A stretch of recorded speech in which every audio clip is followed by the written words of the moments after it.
Hello everybody, again welcome back to our channel. Today also we have got you another video, and in this video I will be showing you how you can go ahead and save your draft videos from TikTok without having the watermark. But before we start with our video, please do make sure to like our video, subscribe our channel, and yes, without any further delay we will simply step into our video.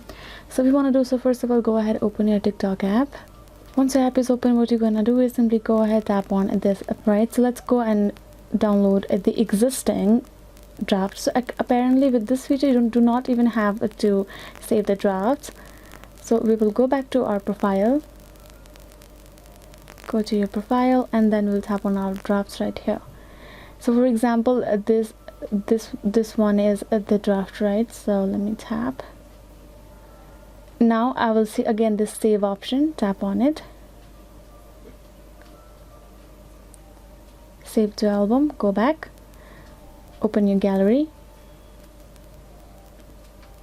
and now you can see this video here is in gallery without the watermark.